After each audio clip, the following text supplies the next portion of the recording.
wadbɔ ɛkwan ato hɔ ama yɛn sɛ yɛmfa afidie so yɛmfa w'asɛm a ɛma nkwa yɛnhyeta no wɔ ɛyɛ ɔman Ghana nyinaa mu. Yɛda wase ahobanbɔ so nkwa bɔɔ yɛn na de bɛdua afidie mu ɛdɔn yi mu. Yɛba w'anim ɛdɔn yi mu ɛgya dwumadie ɛhyɛ wo nsa. Yɛsrɛ nyinaa no sɛ ka yɛn ho wɔ dwumadie ahyɛ aseɛ ne nkɔsoɔ ɛne na wieɛ na yɛnhyɛ w'anuonyam ɛwɔ saa kwan yi so. Yɛbɔ mpaeɛ gyae atiefoɔ nyinaa ba w'anim dodoɔ a wɔwɔ ɔdɔ ɛne akoma ɛma saa dwumadie na ne nti wɔdi nokorɛsɛm no akyi na wɔhwehwɛm sɛ bɛyɛ sɛ wɔbɛhunu na wɔatu ɛho anammɔn no. Ka wɔn nyinaa ho na wɔntie mu akoma pa so na wɔnya gyidie ɛnto mu na wɔanyɛ atiefoɔ nko a naadaa wɔn kra na deɛ wɔbɛte biara a ɛyɛ nokorɛ wɔ deɛ yɛtɔne no wɔ afidie so no wɔn nso ɛnam so atu anammɔn na wɔasɛ afata ɛwɔ w'anim. Na sɛ woba w'anim onyam mu bio na aka sɛ musuo nka wiase a yɛn ɛne dodoɔ a wɔtie yɛn no nyinaa nso anya nkwagye ama yɛn kra. Ma wopɛ ɛnyɛ hɔ ɛwɔ ɛdɔn yi mu kɔsi sɛ yɛde bɛba wieɛ wɔ Yesu Kristo din mu. Amen. Yɛda Nyankopɔn ase sɛ ɔde saa kwanya yi ama yɛn. Sɛmpakani Henry bro ɛnɛ yɛbɛtoa nkɔmmɔbɔ no so. Nokwasɛm paa. Na wɔtwe a ɛtwa mu no wo nua Amponsa ɛkyerɛ yɛn nneɛma bebree. Wɔkyerɛ yɛn nneɛma bebree na ɔma yɛhunu sɛ nokorɛ ni Nyankopɔn asafo no wɔde asi hɔ ɛno ano no. Ne da se pii. Onyankopɔn pɛsɛ ne sɛ hyia mu a na kyɛ sɛ n'adom na dɔso ɛde ama yɛ ɛwɔ no mmorosoɔ mu. Ɛtwa se yɛ nyinaa yɛfiri adwene kurom nsusu yɛ kurom ɛne botae kurom na yɛda Awurade Nyankopɔn ase. Onua dɔfoɔ enti deɛ wokan saa na tie ana adwumadie ɛna ɛdrei. Na sɛdeɛ menua wobusaeɛ no ade a yɛhyɛ adesua ase no yɛadoso no ɔma ahodoɔ pii mu ahwehwɛ ɛno ma ahodoɔ pii mu a ɛdi adanse ɛde kyerɛ ma yɛn ho sɛ deɛ yɛka no gyina Bible so na ɛfiri Bible nso mu na ɛfiri Onyankopɔn home ɛmo. Ne titiriw yɛhwɛ yɛ firi bɔne ahyɛse a de bɛduru Onyankopɔn tirimopɔ a wɔnam so de gye enipa nkwa no. Yɛbɛhu no sɛ saa tirimopɔ no ɛntimi mam wɔ abere a asafo ɛnka ho. Saa tirimopɔ no sɛ bɛba mu a gye sɛ asafo ɛnso ɛwɔ mu ampa yɛbɔ mmɔden kɔ apam dadaa mu ɛkɔhwɛ yɛ no asɔre wɔ mu gye sɛ asɔre ɛwɔ mu. Enti yɛkwati asɔre ankwagye ne ntimi nwie pɛyɛ yɛkɔ apam dadaa mu kɔhwɛ nkɔmhyɛ a ɛfa asafo no anaasɛ asɔre no ɛho no yɛhunu ne sɛ ampa Nyankopɔn ɛbɔ adiyifoɔ bi amanneɛ sɛ wɔn nka nkyerɛ ɛbɛrɛ bɛba. Ne mamu ɛna yɛnua red na ne yɛbɛkasa fa ho last week no. Na ɛno abɛkyerɛ me yɛhunu sɛ obi ka sɛ asɔre ni Bible mu a mepakyɛw no wɔka asɛm foforɔ. So obi ka sɛ asɔre ɛmpie ɛwɔ Bible mu a na ɔde nkyerɛkyerɛ foforɔ na ɛba ɛfiri sɛ asomafoɔ nnwuma no ɛti no ɛna last 2 weeks nso menua Patrick nso da na de sɛ yɛka Kristo asɔre ne ho asɛm a deɛ wɔgye nipa nkwa a wɔde mu ka ho no ho asɛm a ɛwɔ sɛ wɔhwɛ figure bi a figure na ɛyɛ 2 number 2 and the 2 Daniel chapter 2 Joel chapter 2 Isaiah chapter 2 na abebam ɛwɔ Acts chapter 2 ampa Abraham na ne di nkɔmmɔ ahodoɔ pii ɛwɔ Acts chapter 2 sɛ asafo no na ɛbɛba gye sɛ na asomafoɔ no anya ahoɔden efiri soro ahoɔden no nso ombenya efiri soro no ɛno ne Honhom Kronkron asubɔ no na Honhom Kronkron asubɔ no nso na ɛbɛm wɔ mu saa ahoɔden no na wɔn nya ahoɔden na wɔn bɛkasa ɛbɛkyerɛkyerɛ ɛbɛmɛ nipa ateɛ ne nyinaa ba mu pɛpɛpɛpɛpɛpɛpɛpɛpɛ ndeɛ no ɛkyerɛ pɛfɛ mie ho no sɛ Onyankopɔn asafo no na afei abamu wɔ saa bere no ɛna ɔka sɛ Nyankopɔn asɛm so bɛfiri ase wɔ Jerusalem ɛnsɛ wei ne nyinaa yɛka nyinaa nso no ɛsiɛ ɛwɔ Jerusalem pɛpɛɛpɛ nti obi ka sɛ asafo no mmaaya na nokorɛ ɛnim na ɔhwɛ Acts chapter 2 verse 40 and 41 na Bible da na de kyerɛ sɛ wɔn a wɔn de fɛ eje asem no ema obo wo mu asu na da no a odi akra be mpemsa ana mpemmiensa ebe ka wo mu enso eho 42 no na chese no okura asomafo ne nchire mu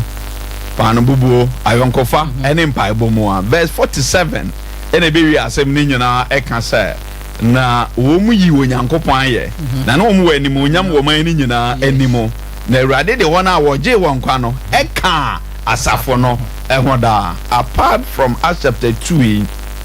from Acts chapter 2 no wo hwe 3 verses way 46 no sa ba be Matthew a sa kopma pamda dama na oka asafo no ho asema na ebeba e belong to future kire say na Acts chapter 2 verse 47 eho and the chire pefemi ehu no say afi de waba asafo eso ewo ho a kire say waje obi nkwa sa asafo no na afi wode ne ka ho ne firi okwo nyina no de ade a wo kire ekwan a enipa efaso ewura asafo no nso emo enti asafo e Bible mu asafo ehun komhye e Bible mu asafo no maye e Bible mu a e wo se nipa nyina enso eje said the wabusa na ne fa edinkan eno no me charity for adolfo say dumadi Church of Christ Otafo Church of Christ Standard School ena afa hoka anuanom adolfo said the menemo adin komo na mebodawru ekyeremu no no kwasem pefe se odo ba mission school a it is Otafo Church of Christ Standard School a ebeboa abofra no papa afi grace a omunya ye nya nkwala asem kra na abofra edi nyamsem etete ne say si nyansem frase eni nyamsro enti ye di nyamsem otete abofra no de na ne nimdie mu edura na ekọ animu no ofre 0244591121 akwanya ebeba ma wanya kwan ede ama oba no enu nti eya amoma yenhye no so na yemfa yemofra no enko Church of Christ Standard School na emwa omo osempekani dankwa Kristo asafo eno asese say de mwanya aka amahu ewo ayi Roman forma etredunsia njichemu dunsia meboa aha say Kristo asafo ewo ho na enanu ne twamasum na wotwene ne no ase na munia amponsa ka se ne headquarters wo eso fi said the ode baaye no etesoro na ye madwemu na ode answer na bra Patrick beba no ma men clear ade kakra na afi yenko enua no aso said the answer na headquarters sembebem anyway nyina no wose yehwe ade kakra bi fa ho ansa mate edin kan se asafo no ebeba ye busa se ekwan be ne faso mu obi benya ajapade in the say asafo no said the okan ho asem no Romans chapter 16 verse 16 echere se eye Kristo asafo ekwan be ne faso e ma asafo no be ye Kristo dia ejina no ma mie no so okay ba kon eye se ade bi betima ye obi dia agesa woto ekwan ba kon no anasa je se wa we ti suade from Matthew chapter 16 no echere ma ye hunu se Kristo na hye ho bo se asafo no ebe wo no adia edin kan obesi yesa wuramu ne yesa hwe a etosu no wo se ono wato asafo no indi ebehwe Bible kwan so se ampa asafo no betima ye Yesu dia ana enti na ye friend Church of Christ na ana se no de asembie ni ho Yesu ya de free asomafo nyuma na etieduo no ne ye chemoduo no wotwe na that is Acts chapter 20 verse 28 eho ye di adanse ye de kire e ma ye hunu asafo no ekwan be fa so amano etimia ye Yesu dia amano ayeye yensu ya de free asomafo nyuma na etieduo no ye chemoduo no wotwe enti monhwe mo ho ne nyanku nyina ahohon kronkron ede mo asisi won so ahwefo se mo be ye ni onyankopon asafo a ode wono ni moja enya no yie enti esua de wo he a onyankopon asafo a ode wono a moja enya wono eyie to shepherd the church of God which he purchased with his own blood. In the Uti Haidi and Nature say, as a fana ye can once a moon, you are see the enemy. Say we are a phone and who's and grow what sorry, and they can one who knows what aquatened there. For their home to Quan will be the aquatened, they will be who hinty, will be to make what tears or no, and yes, I know Pampo Frodi in the mono. There were J in the Pamqua, what then they can hono, and yes, I understand. Wait there, Christo Nankasa, Eddie Moja, and a toy, and a house who swing there were hey. Dodo na nature say yes we know Yankopon, yes we know Yankopon. Ye busa say, why the best as in Yansu Chin Moja eguye. So Obeka say yes we there. And ye Bible see yes we moja or best as in Yano soa, which in the guya and none what they torn answer no. And they say yes we be yan sorry a nay ni moja obechu ye guya no. And our didi jumedia and non so etesa. Na if it's a form no itinum, it's a modu nunum so h say ampa Kristo noa. Ena dini moja edinya asafono na yenti de okan Ephesians chapter 5 verse 25 okununom mono moyerenom sadia Kristo nso do asafono na ode ne ho mae no yenti Kristo do asafono ena ode ne ho mae ema no ndi do ho ema obi a ode ko akanka sempa na wo kire ase ya echese medeme ho ama mawu ama eno no ndi Yesu ewuye edema asafono na Yesu wo nso ni moja na ohwie no enti say ye ka asafono ho ansem de a eni Yesu wotwaka kese pa na twaka ne say Yesu wo ba be wuye ni nyina no nefa asafono ni moja ena ode to asafono ni sie de ye nua retna ne ye ka ho ansem pi a ehun hye dan hia say ye besai abomoden na ye bebobo so na ya kire ebi ansem pi e de afa ho enti Yesu asafone ye ne de afise ono na enema asomafo no so esi ye asafone ye Yesu dia efise ni moja ena wode etoye enti enoma mienu we na mpese mehwe na afi headquarters em no so etimi yamba ai say ai sorry there so yetia ho se nya headquarters ye nya ne headquarters ne ene kwanso ano the president ne ye enyina minu adankwa kakito bi nkam ye ne dakwa na we ndakwa sanke yo tiafe masem bisa busa ye no na asori no sesi ayanya hu se Kristo na epo ye no biem na oka afa ho ebekoso ada ye tifo nyina se umunya emre na yedi se dwumadi echi na mekoso akambi se dwumadi ebotare nyina ne se ampa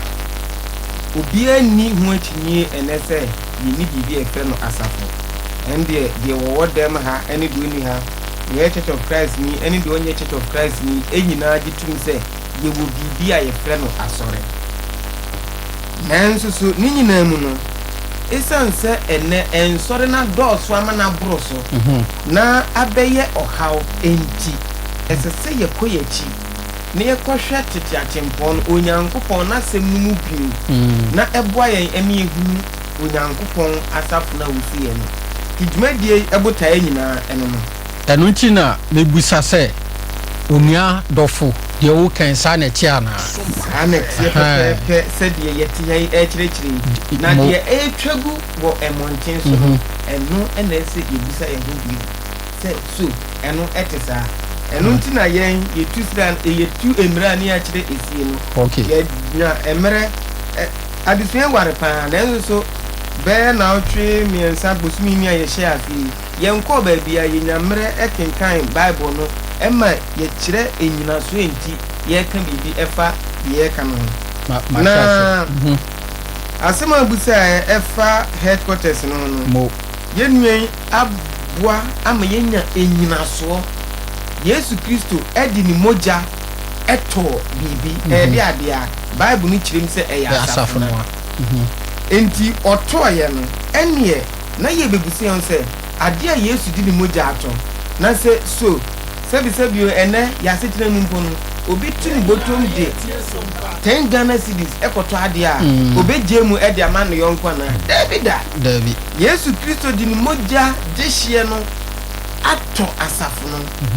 enu nti adie ba ko be bua ya me etimi hu asafo Bible no ka ho asempa no eye asafo ni ti aha na die wom ne se ene wonam kromu a wobehunu ka bi ho something ministries the founder and overseer they are trading kaka bo ho na wo de wo pa dinchim na asafwete saa no fa emra kwan so anase ekwan bia so se woni saa nipa no a wona ye founder no any overseer no ekoji ho akinyi se enye ne dia Kristo dia ebiasi nyina begia tumi se edi na watwere ne asafwa wose woda no wono ne dia okay nanso ye Bible no mu ade Bible no ka ho asem ne dia Bible ni dia dance pepe se Kristo dia esan se wono na di ni mogya de hye okay enu nti asafu ni tiri no ade a ebeboa ye pam ye tinye hunu se ampa asafu we efi onyankopon anase efi onyankopon anase tresemu asafu no anase nye no enu nti no ese yetimi ehunu asafu ni tiri Bible no dia dance se eni Kristo no wusia de ye be hunu wo Bible no ye be sua ye be kinkan se sie Bible no ada no edi pefe mate Efeso fo nwoma no eti ba ko enyimu aduonu mienu eni aduonu miensa yen kinkan yen hwe se di onyankopon eda ni timu po edi wo Efeso fo nwoma ye mienu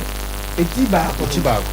okay enyimu aduonu mienu eni aduonu miensa na ode ade nyina ahye ne nan ase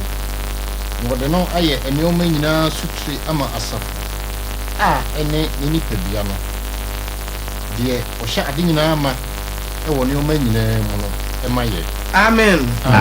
se wo pese wo tia kinkan sem we tia wa we asipan ya ko hyase every verse 15 Yesu Kristo wo bre no ho ase na wo gu asenua subuo no Bible say sorry ye na oko heaven onyankopon ema no so eye ne kese echene ade nyina enunti tumi akase ewo asasi so ene esoro ho nyina ebe share no ase na verse 22 no oduru ho ene wo kire mam ya tie se wodi enieme nyina share ne nan ase utua die pan ye wo ho a eye nipa mienu ho asem na ekoso ho die wono di bibi gu Kristo nan ase eni Kristo no emu na hwan na de niema nyina gu Kristo nan ase onyankopon enti onyankopon di tumi kese ni nyina ama Kristo na wose wode no ayetire ama eniema nyina ama asaso okay eni nipa bia no enti ye ka asafu ni tiri a eye Yesu Kristo na wono ene asafu no nso so ewura onendofo a wutie mi yenwene bibi we ehun asembisa tiawa ne se Yesu Kristo wawu anase wote ase wawu asore Yesu Kristo awu asore enti ewiase nyina gitum se history enso confirm se Yesu Kristo ote ase onwi na se Yesu tiase no wonwu ya eni ekoye den ena ade a wodi ni mogya toye ekoye den ena ade ye Kristo no emu dia na onyankopon edi edin eni tumi nyina ahye ne nan ase ene benten anase esimesi etimi koka se asafu bi ono eni founder eni overseer se oboye se ni subane ne nseso na ade biara ya kyekere no efom no na wa kyekere e wo so onuadofo awutie mi enu beye no kre emra ade ni wura no awu na wode will ato hama na chirifo nanso ade wura yi nwi oti ase enu ntini padasa ni bia ntimi nyade emeklemu ownership nemum ye beye na somfo ewo onu nyankopon de eye ne dia no emu enti ye ne ye tie kasei ye upa brofu kasema ye ministers ye kase minister we are talking about a servant obi a wasum we are ministers minister ni checha no somfo ena ye ministers yi de enti me passport ye ne som wo mu me ye passport ye bisa se de adwuma na me say I am a minister of the gospel enti wo wi a ko du ba minister pa honorable ye minister honorable enti Yesu Kristo ena asafne ne dia onwi enti ebeye very wrong say obi ebe claim ownership of it. Quotation e kan nya no nko a Colossians chapter 1 verse 18 ni 24. Ante part of Montreal quotations no for mame. Colossians 4 man. Colossians 4 man. Ba ko enimu dun wotwe na ya jampo akokan eye aduonu enan no yan hwe de ewo ho. O say na ono ni nipadua eye asafoni tire. Ono ni mfitiase obu sori mu faribai se onya ade nyina mu kanifo.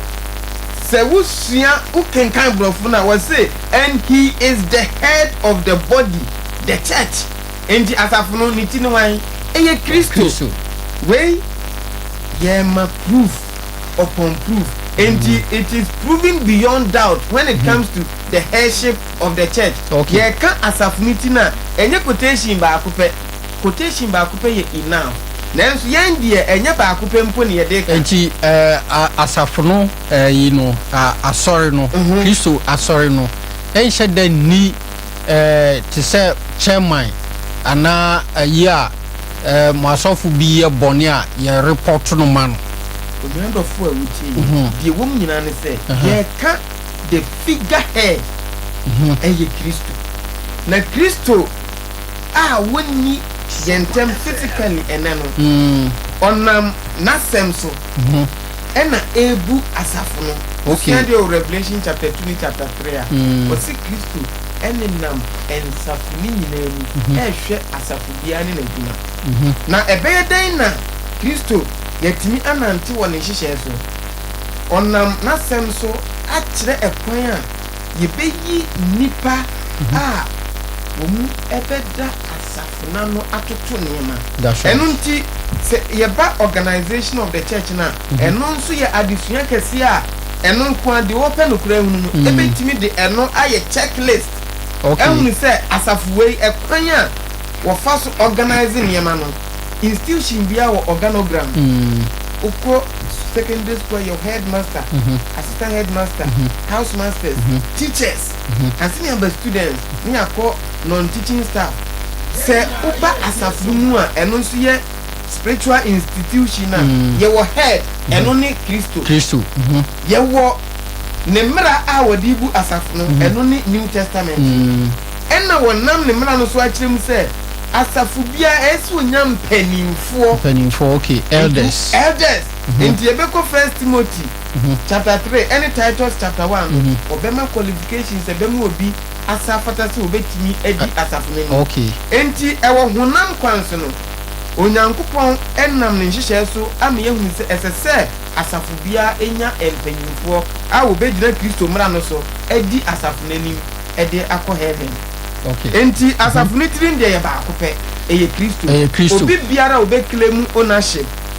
infri nyankopon eno nti se ye penukura bia huna no kra ne se ye hwehwɛ apɛ asafo wa kyerɛsɛ bi mu a ye mu se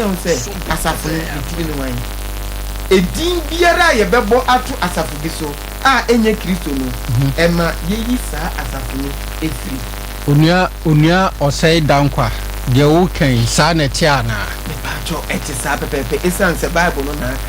okay now we can say quotation no say wa me akan mienu Colossians chapter 1 verse 18 Colossians chapter 1 verse 24 no enka ho ne ye wia ne akọ Ephesians chapter 4 verse 15 so o say afi manage amane a me hu me mamo no mo verse 24 no verse 24 na me hye Kristo amane hu de aka no anamu ewo me honam emu me ma ni nipadua eye asafo no enti asafo no wo de agina wo se eye Kristo nipadua eno wo ba verse 18 wo kire ye mu se sa nipadua no ni tiri ene hwan Kristo hwan na ye wo gwa so ni tiri enu ana so wo tiri nyensa nipa bia ti ye ba ko pe enti ye den na asafo no wo tiri ba ko Kristo na ene de ntimi mu boti o kasa o keka dia be hadwen emre be boye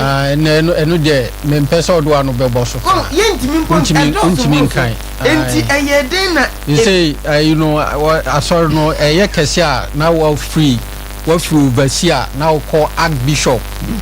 nti eye nketwa no de na bishop wa sor ne ye kese mu by wudru international no na wanya archbishop ntende me mpesa ubeke kan ho asem nim said dabi ho no yebesua saade no okay verse Ephesians chapter 4 verse 15 so say but speaking the truth in love may grow up in all things into him who is the head Christ me person of our Bible no the actual no brofum who be who said you see a trend no was say episode 439 89 no ejunu junum no o say na emum moma ye ne nukre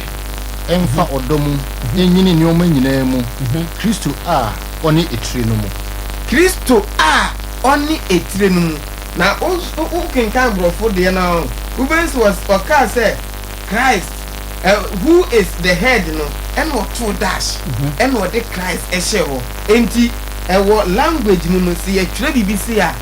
there's no way anything can replace what is there okay enti etire no ye establish any Christo okay enti ebeyamwa na say etire no ni Christo dia ye wo kwase dia e friend headquarters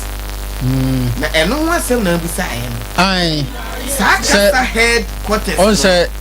said the okay no and sorry na wo ho no bia won headquarters bia won headquarters nti say Church of Christ na headquarters any Jerusalem na Yesu ka se be free about enye Jerusalem na sa ho no ka se headquarters no de kire won ye betmenya ensori bebre na atwa ye ho ahia an headquarters wo Kumasi ya ibi headquarters wo Nkran ibi headquarters wo Sunyan ibi headquarters wo Nigeria America ne de fika ho na Bible no mu no ye be sua de hu se Onyankopon tesfo asafo no ne headquarters e heaven na edi headquarters na kire de e nsemfo amienu ni aka bom head etire ena ne quarters kire baby a atraye and the headquarters kire baby a etire no etie etire no atraye enti Ghana ye headquarters ye hene fa ye headquarters Ghana headquarters ena say Nkran Nkran ji enti na ye headquarters ye Nkran ye capital ne Nkran na ye headquarters esanse e honum ena ye head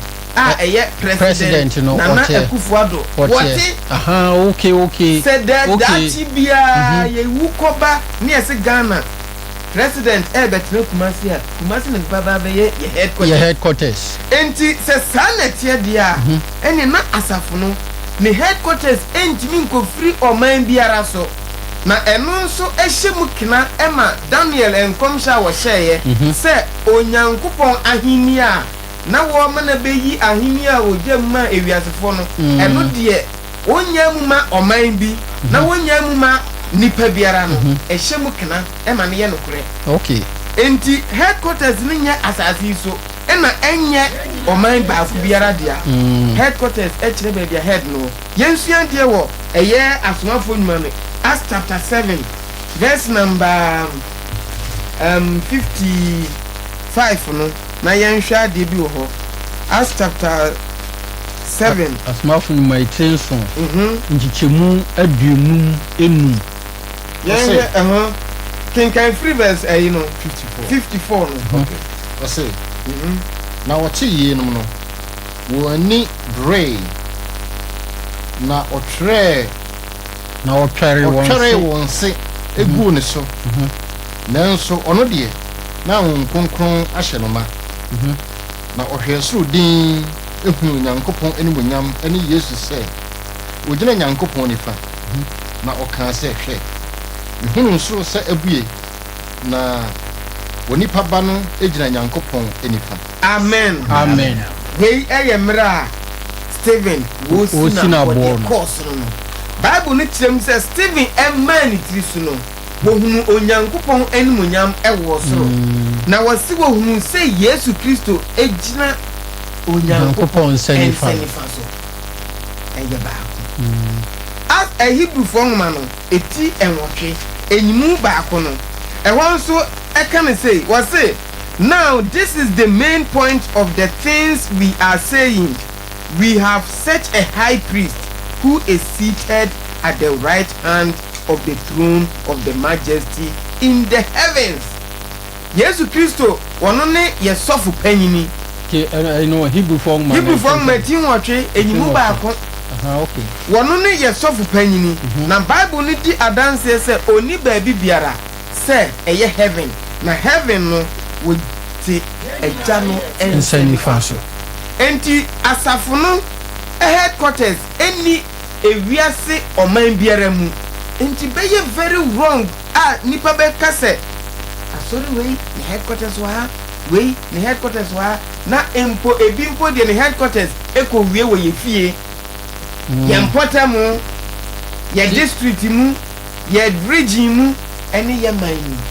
so ene Bible de no ebo abra eno nti ese nipa yesua de na di onyankopon akanfo na safo no ye de eye adwuma enji de mo kan sana tiana enji munni to say headquarters mo conference ni ade Christo asafo ni bibia sa woni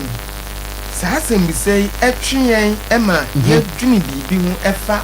onyankopon asafo no yesua de fa church no yesua de eye edin asafo no sedi onyankopon enam na asomafo so etwere no apamfufu no usua de pa hu se emre bia wo be use the word church no enini eniema mienu emu baako ida say wo use church no o sado why no equation na ba Bible no mathematics de brew na wo mu sua nko na ehu enti wo sua de abonse etoda wo ka asafo no a na wo ka onyankopɔn ma waje won awowo empotemu bi eduru ba bi nso wo ka asafo no a na eye nipa Yesu Kristo di ni moja de hye eto wo nyina wo wiase nyina enti we are talking about the universality of the church enti church no eye universal institution na sa universal institution no eno confirm eno fulfill ko be se wo dia bewo so eno ne biaya na me ne wo ka se church no ye yenya ya bo asu no se ye te asam no ne ye bo asu no a ye num ne na aten ne fo no na nyankopon eboboye ano emfa ho ne biaya asori kra okọ ena me kan mo se jese chinchina ya asori baako no na obebusa also the universality aba o de bibi foforo abenti mamram ni enu na nto aso ade a Yesu nyina eba no e kire se Yesu e hye nkrofo bi se o mu enko ya man nyina ono na suafo nkrofo bi na somafo ena wode se adwuma ne de ma wo se o mu nkoye ndi so o mu koye a e kire se nkrofo mu benye wo mu no mu koye fa so mu bedi Yesu ndi kire se adwuma de Yesu de hye nkrofo bi nsa na aso bi a namba bibia wutumi ye nse de wa ope wode hye nkrofo bi ndi nkrofo na wode hye wo mu sa nyi wo mu na eye wode a na kire se wode ye ne nya no a ena wo sa be kan ye sa nkrofo na wode hye wo mu nsa no so wo mu nto ato aso enkire wo mu a wo mu be kire wo mu amu ma be gye die nyina sesa adwuma kro no wo ho edema wo mu ye hwe asomafo no adwuma ben na wo mu bo modde ne eye ya Yesu na mo mu so ede na asore na Church of Christ na ba ti ehu ne se ye kan su bo ho asem na ye kan asore ho asem de a wuntumi nyi asomafo ni mfrim asomafo no nso ena nyankopon na mo nso Yesu na mo nso de Kristo asafo na bai ti wo mo obo wo masu nyina no Kristo asafo no mu no mo koye enti wo mo de nkyerɛkyerɛ no nti na Acts chapter 2 verse 42 no say na okura asomafo no nkyerɛkyerɛ mu enti sa nkyerɛkyerɛ no na wo mo so de ma asafo no emu mo de to aso a enti say Kristo asafo mu eni na ebo wasu de a ene na kyerɛ sɛ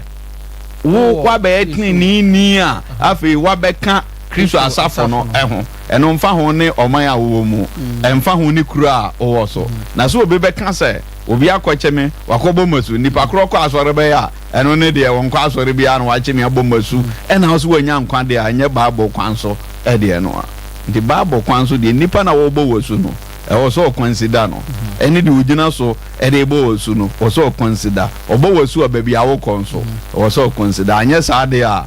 ɛneɛ na yɛ nsuo bi na wakɔborɔ onuadɔfo deɛ wokan saa ɛna ɛteɛ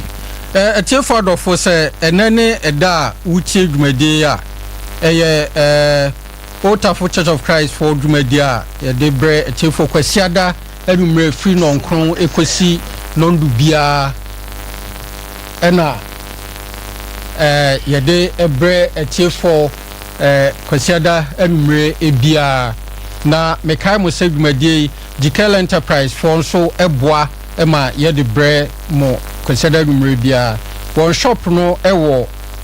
shop number S1835 ana F0471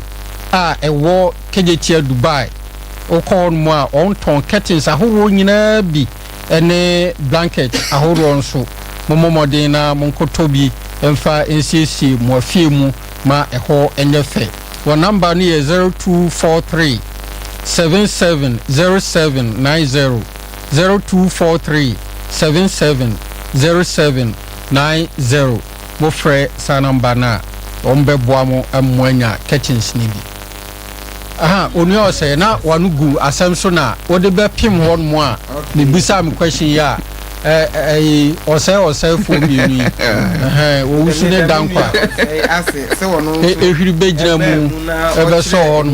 ɛwɔ ne hia me paa universality of the church one say yɛhwɛ nkɔmhyɛ ahodoɔ ɛfa asafo no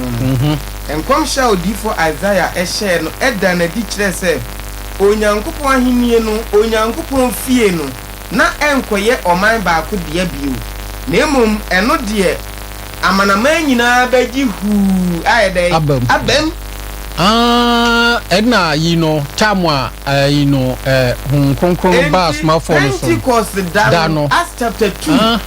wosua die free verse 5 wokɔ no a ɛmmerɛ a Peter ɛkasa nipa na atwa ahyia hɔ no wɔbobɔ mu din maako na Ethiopia fo ne Arabia fo ne Africa fo nyinaa ne ɛwɔ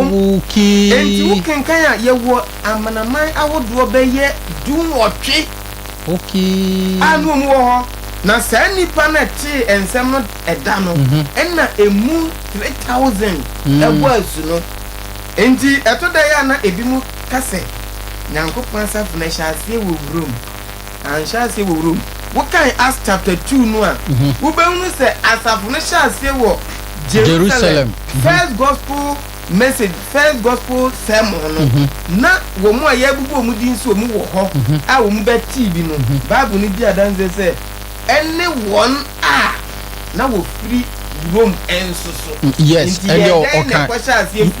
Rome ɛyɛ dan na kyerɛ sɛ obi kasa a wɔnsua Bible no na ukosu esua dia onyankopɔn botaye a na asafo no bɛyɛ ewiase nyinaa universal kingdom na wɔde enam so gi wiase nyinaa no baako ewo mu a ɛsɛ ɛte asɛm sɛ emra Yesu Kristo baa no hyɛ ne dwumadi ase na wɔpa ɛyɛ mmarima dumienu ayɛfrɛ mu na apostles no wɔsoma wɔ mu akɔ ɛyɛ deɛ yɛfrɛ no the limited commission ɛyɛ the limited commission because Yesu Kristo soma mu sɛ ma wɔ mu nkɔ ɛyɛ amanaman mu foɔ nkyɛn ma wɔ mu nkɔ Samaria na mmom wɔnkɔ Judafoɔ no nkutoo mu adenwanwaso bi wɔ hɔ sɛ osua Matthew chapter 10 no emra Yesu Kristo commission wɔ mu na Yesu ka sɛ wɔ mu kɔ a wɔn bɛyɛ anwanwadeɛ ahodoɔ na adeɛ baako a mepɛ sɛ yɛhyɛ no nso ne sɛ anwanwadeɛ a wɔn mu yɔɔyɛ no baako bi a ɛne wiase asomu no na nka ho ɛne deɛ he kasa hodoɔ no na nka ho na mede bɛkyerɛm na bɛsi so ama ehu sɛ ampa ɛyɛ asafo no a onyankopɔn adi si o Yesu Kristo tɔɔyɛ no na ɛyɛ wiase nyinaa na ɔde ma okay ne santi no wɔde ɛho nhyehyɛ ɛne nneɛma toto akwa mu ɛbɛboa ma ewiase nyinaa enya so mfaso na ɛnkɔyɛ ɔman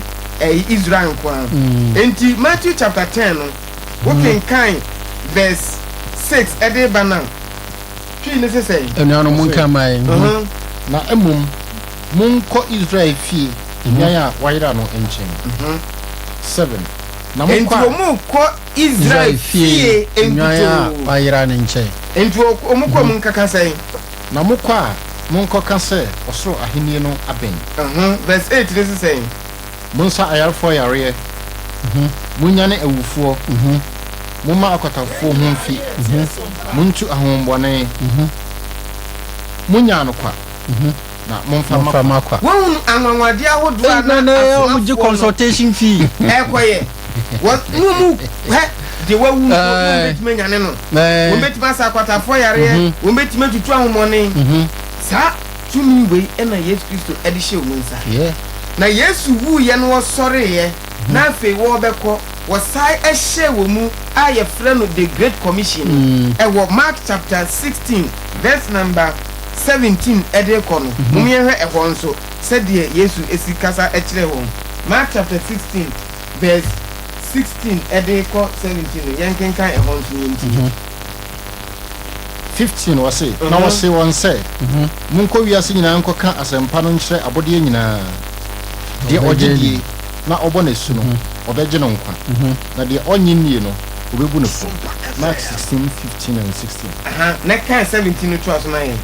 na nsɛnkyerɛnne bɛdi wɔn a ɔbɛgye adie akyi medin mu ɔbɛtu ahombɔne ɔbɛka kasa foforɔ ɔbɛma awɔ so na sɛ monom adubɔne biara a ɛrenyɛ wɔn hwee wɔde nsa bɛgu ayarfoɔ so ama wɔn ho ayɛ wɔn den yɛmfa nsi ha ne yɛnhwɛ adeɛ wɔn sɛ ɛte sɛdeɛ Yesu suma a saa nipa 12 ya ɛkɔ Jewfoɔ no emu no but this time deɛ wɔsoma mu verse 15 sɛ wɔn mu nkɔka asɛmpa no ɛnkyerɛ abɔdeɛ nyinaa enti Onyankopɔn no ɔnyɛ respecter of persons ne nkwagye na ɔnam asafo no so no na ɛyɛ deɛ wiase nyinaa benya emu mfasoɔ enti ha no saa Jewfoɔ wei a wɔn mu kɔ ewiase nyinaa kɔ kasa akyerɛ ewiasefoɔ nyinaa no ɛbɛyɛ dɛ na wɔn atumi acommunicate enti yɛhwɛ anwanwadeɛ a na ebesi no a Jewfoɔ a wɔn yɛ Galileefoɔ ɛhanom deɛ amanaman ahodoɔ bɛyɛ edun wɔtwe ebehyia no wɔn tumi kasae ɛma wɔn ti wɔn nyinaa kasa no ɛno nti wei akyerɛ yɛn Onyankopɔn nhyehyɛeɛ ɛne deɛ wɔde tu kwan baako a na ɛkyerɛ sɛ asafo no ɛbɛyɛ universal ɛnkɔyɛ ɔman baako pɛ dea na ɔman baako adi ho post te sɛ deɛ ɛnɛ Israelfoɔ tumi kasa bia wɔn mu na wɔn mu Mesaia no firi wɔn mu ɔban nti wɔn mu na ɛwɔ ɛnkwa ɛnte saa ɛnkwagyeɛ no ɛne asafo no ɛso mfasoɔ no na ɛbɛwɔ hɔ ama ewiase nyinaa enti Yesu Kristo ɛde nhyɛ to hɔ a na wɔbɛtuma mu mu ayɛ anwanwadeɛ a ɛyɛ mmerɛ a wɔka kasa a wɔnsuaeɛ na obi biara ofiri amanaman mu kuro biara so no ebɛtumi ate saa kasa no na wagyina so anya nkwagyeɛ ama ne kra ne santi no wosua deɛ wɔ Timothy nwoma ɛtɔ so mmienu no ɛti mmienu enyimu dunkron no a Bible sɛ Onyankopɔn enim deɛ ɛyɛ no dia ɛwɔ man nyinaa obi biara a wɔyɛ Onyankopɔn ɛba a wɔwɔ n'asafo mu ɛmfa ho ne baabi a wɔ Onyankopɔn anim na sɛ yɛba mpɔtɛm nso a yɛba bi a yɛwɔ soame ha wɔn a wagye adie ɛwɔ soame ha no ɛkɔhyiam ɛsiane sɛ Onyankopɔn ɛpɛ sɛ n'akyidifoɔ ɛhyiam na wɔtontom no wɔsɔre no enti yɛkɔhyiam a yɛn ɛne local congregation enti yɛsɛ the Church of Christ at Swami the Church of Christ at Otafo saa na Bible ni wɔka the Church of Christ which is at Corinth the Church of Christ which is at Philippi enti yɛwɔ the Church of Christ which is at KNUST saa na Onyankopɔn ɛnde wankakra nka ɔmfa kasa ɛda sɛ wosu agya wode bi bɛto nua idea so na afei amatiefo sɛ me nua no kasa ahwɛ m'anim asɛ mayɛ din pii na Aye sha ade sua na. Asem ne de de pa. Na emom. Ase abo bi abehye matade mu sa akeka me ami mu. Ye sha ade sua we ase no. Ye kire se ye bi sua de afa bone ho. Ye kire se bone wo wi ase ye be kasa afa ho. Boni e wonyamesum ye beka sa afa boni a ewo ye yan kasa Church of Christ la safo no ye beka sa afa ho na mpacho de ye duro yi se ye de ani ko kire wi asefo nko aso ana kire se ye nya no kwafo de nu ana kanyina be che se asore bi e wo ho ne na asore ne benya kokoadu aka se o headquarters no sa asore so okobi a dwene hu mienu se nkwanje nti na wo kwa ene ho e ma wo nkwa. That's right. Asore bi a ho no was ye de achichem ye district ebi a district head and afi national and ye war regional and ye wo de ben no hwe yie evise enipa a wote sa na suma te sa no omo reorganize Yesu Kristo asafo na ono nko a eni etino a wono nko a nhyehyɛ nso ne de eye adwuma no na usua de ye ade ntia na meka sa ma ye din no ene sa enti no be pese de waboshi ifri na wotwe se na aircon o ibeka ho asem structure of the church no so say the characteristics and mo ye mo miahu ni universality mo miahu ni foundation say mo miahu ni head ni tini de e was rodo wa we ni characteristics and then identity of the church. Okay, let's say for 0551 931 931 0551 931 931 0548 931 931 ene adisua yesua ade afa said asafno etie wa me ehunu se asafno e de eni headquarters na ni wura ne Yesu Kristo.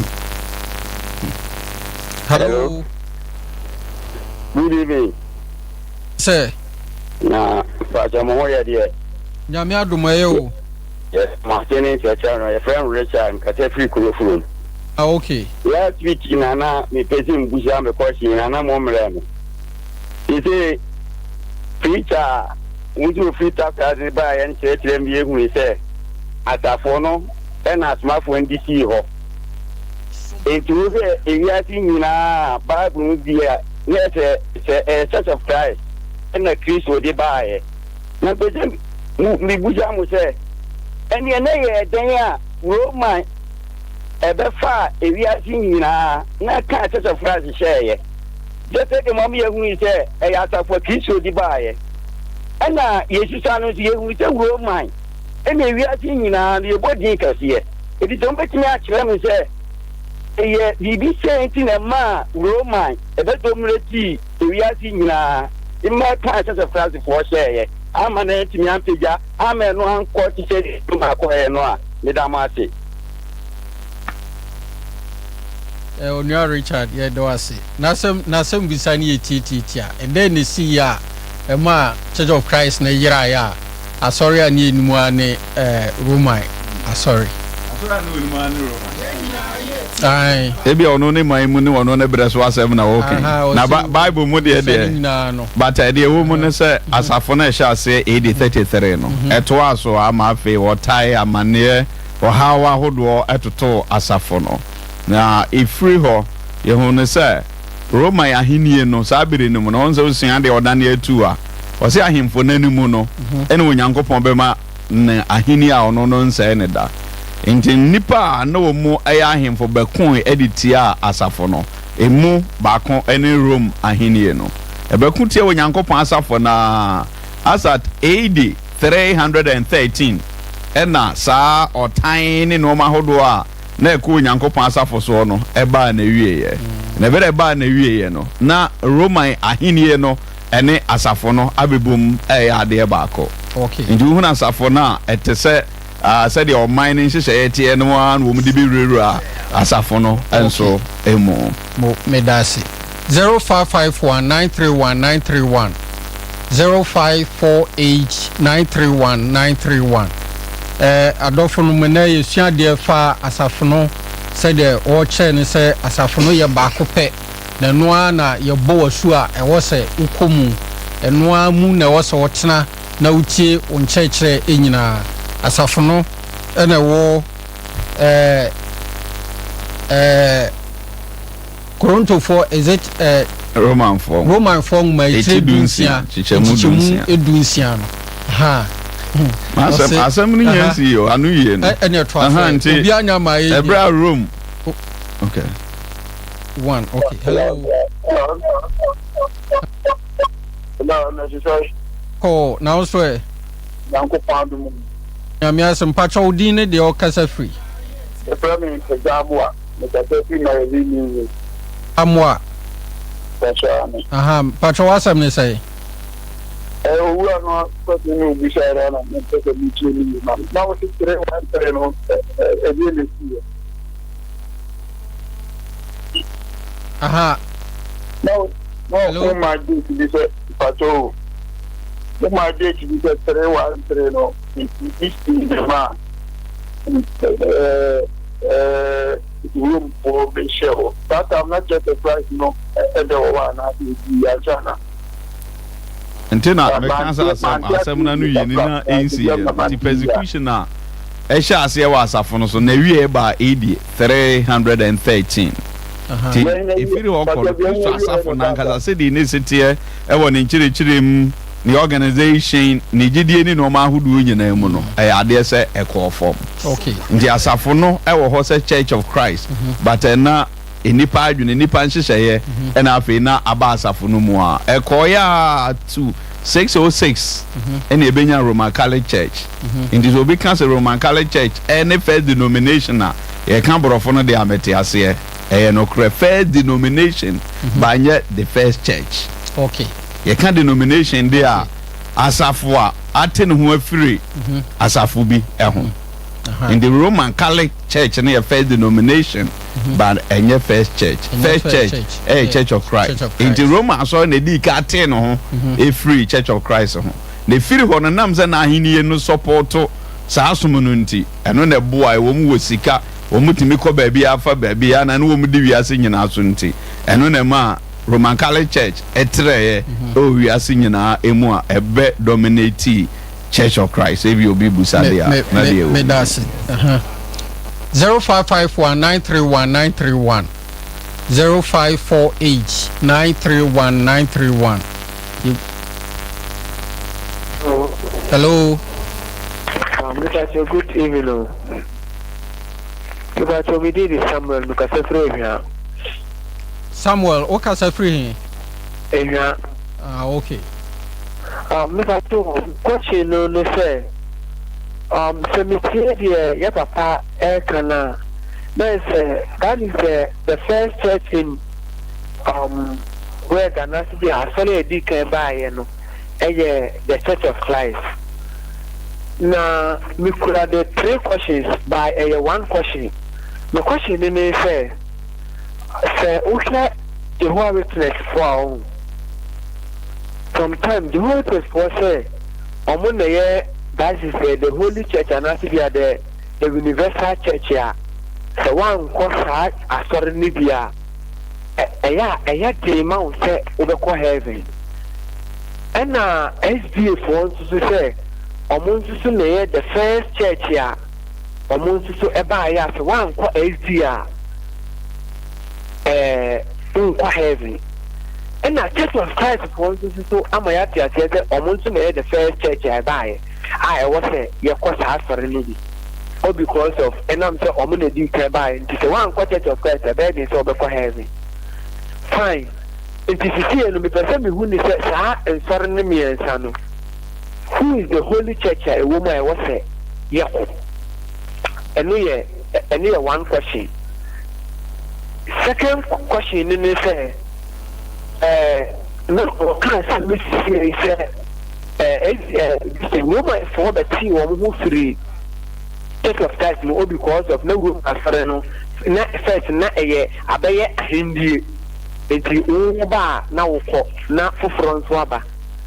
minua no mo Muslim fo nso e ma me tia say omo nso na bi ke ba first ansana asoli bi ewu biati bia eba enti ama me huru difference of saa 3 ɛyɛ churches na na sibi a mefa nse Roman this thing Muslims Church of Christ no emu deɛ he na Christ no ɛbaa ya ɔbɛtire ya na se deɛ he na ɛyɛ asɔre a na ɛwɔ hɔ no mu na Christ baa yɛ no asɔre bɛn ɛna odi kan wura mu na asɔre bɛn so na ɔkɔɔ yɛ a ɛmaa yɛbɛnya saa Church of Christ no. Asɔpekafo question wei deɛ waka nneɛma bɛsɛ ɛyɛ bom na asɔre a Yesu kɔɔ a ansa na ɔno wɔfiri mu abɛte Church of Christ no nyame yɛ adom a gyidi sɛ dasɛnɛ ɛm sɛ mo ɛbrɛ hyɛ da nni hɔ a nam bɛtumi de akyerɛ mu abeyi na asɛm na no Galatiafo nwoma no ɛtire ɛnan nkyekyɛmu sɛ ɛfiri baako ɛkɔ no bɛtumi ayi asɛm na no okay boa no na ebia wasua bibi kakra sana yɛahyɛ da ahwɛ a Yesu Kristo wɔbaeɛ no sɛdeɛ Galatians 4 no ka no wɔse yɛwo no mmara no ase yɛwo no sɛ Jiwni Yesu Kristo tena sɛ Jiwni enti deɛ ɛdi adanse wɔ hɔ nyinaa no sɛ Yesu Kristo sɛ empo saa na yini asɔre bi a hɔ wosua deɛ na wosua deɛ wɔ Bible no mu ya the first mention of the word church happen ɛwɔ Matthew chapter 16 baabi ɔka sɛ one Petro na mesi masafa enti Yesu ba ne yɛ ni bibi sɛ asɔre wɔ hɔ ɔbɛto ɔsom bi Jiwfoɔ som a na ɔnam ɛso ebeyi agyenkwa no na wɔnam agyenkwa no so abɛgye wiase nyinaa nkwa ɛno nti ɛyɛ ɛsom wɔ mu na abɛwu bi obi ɛna saa nipa no yɛnsua Galatians chapter 4 no yɛnkenkan ɛbɛboa yi nyina bia no Galatians okay yɛ brɛni ntie na mo ma mo honya ha wɔse mo ma mo honya ha brɔfo no ɛmu da ho paa yie wɔse but when the fullness of the time had come God sent forth his son born of a woman born under the law verse 5 to redeem those who were under the law that we might receive the adoptions as sons and Yesu Kristo ba obae no any Jews ma ye wo no tum no nyese no wo ba amana beka ho na emom ne buta yempo a ye wo no firi mu ban se no wo ba gini pa firi na wagye nipa firi mu wie ya wo bewu akọ wakase wo besi na safo no na wo wu koye na safo no nso asomafo ni si ya mpa no busua de wo Galatiafo nwoma no ano ye kenkan eti baako enyimu dumiensa de bana osomafo Paul eka ono ni history ni profile ehu asem bi e ho kire yen wo say for you have heard of my former conduct in Judaism na ye ni asori bia wo ho e wo first century no ye wo osun foforo bi wo ho a na eye Jewfo som no pe Judaism ena eno na Nyankopon ayi ato nchen enti Paul se mo hunu mekane abrabo a me born wo Judafo som enti enum na no wo how I persecuted the church of God beyond measure and tried to destroy it and I advanced in Judaism beyond many of my contemporaries in my own nation, being more exceedingly zealous for the traditions of my fathers. But when it pleased God, who separated me from my mother's womb and called me through his grace. And Paul ya ye nimu no Judah for so nanso wose mmere no wie duro no Onyankopon no efim na otwa so kwa wose you know branding tino branding to no moment to you old was we ya do baako ebebo nti ensemblo do emrepem ye beto aso ye de besia se a ebre no aso chief of medamo ase se enenso moanya ebre ama yesua Nyankopon asem question ya ye nua ebusa etwa atoe nyame adomo a dasene yihia ye toa adesua no so no migiri se anu ye ebeba minua no wura mitrim papa because na ye nsem a mebusa na waka ni nyina bomu abusa no prekopem o miensa no owie na ode ye question no nti nyame adomo a dasene ne ba meka chief officer Jikel Enterprise for ewo KJT Dubai store number S 1835 NRF 0471 monkɔ hɔnom na monkɔ packetings mfansiesie mo afie mu ma ɛhɔ ɛnyɛ fɛ na blanket papa nso wɔ hɔnom a wobɛtumi ada so Chairman Frank number yɛ 0243 770790 ɛna afei Church of Christ Old Tafo Church of Christ Standard School no wɔ Tafo Abonu na ɔgye mmɔfra nketewa nyinaa de kɔsi junior high school no enso momomɔden fa moma no enkɔ hɔ wɔn so number no yɛ 0244591121 wofrɛ number ya ebɛboa ɛna me ne asempakafo ɔsɛe wusu Henry ɔsɛe wusu a Otafo Church of Christ ɛna Patrick ɔsɛe Dankwa ɔno so ɛwɔ KNUST Church of Christ afei sempakani Patrick Batene enso ewo Otafo ehɔ a na wɔkyerɛ bafo ɛna yenua Bismarck apia nso ɛba ɛbɛboa yɛda nyankopɔn ase sɛ nnɛ wame adi dwumadie nyinaa ɛba wieyɛ mekakyefo adɔfo sɛ nyame adom a kwasiada sɛ ennɛ yɛbɛsa bɛdi nhyiamu bio na mmom anɔpa no Ghana Bible College graduation ɛno nti Church of Christ for nyinaa no yɛto nsa ɛfrɛ mu sɛ mumra ɛmɛboa ma graduation no ɛnyɛ nkɔso ɛwɔ hɔ ɛno nti nyame adom a kwasiada no Bible College for ɛbɛyɛ graduation mama yɛnhyɛ no nso ɛwɔ bom so Mr. Patrick sɛ bom so asɔredan ho hɔ a park ne so mama yɛnhyɛ no nso saa na yɛnkɔ boa ma dwumadie no ɛnyɛ fɛfɛɛfɛ yɛbɛsɛ sɛ yɛnua Batene ɛmfa yɛnhyɛ nyankopɔn sɛ bra yɛsɔre kɔsi da sɛ na yɛbɛsan ɛhyɛ bio ade nyinaa sotomfo yɛbɛwase sɛ yɛ n'awurade na wɔdɔba koro Kristo Yesu dio mu ho yɛ mmɔbɔ wode yɛnhyɛ dwumadie ase asomdwie mu wode yɛawie no asomdwie mu yɛbɛwase wo a yɛka no wode yɛhyɛ wo din nyinaa aba a woma ɛde gu yɛ yɛsrɛ wo gu so nsuo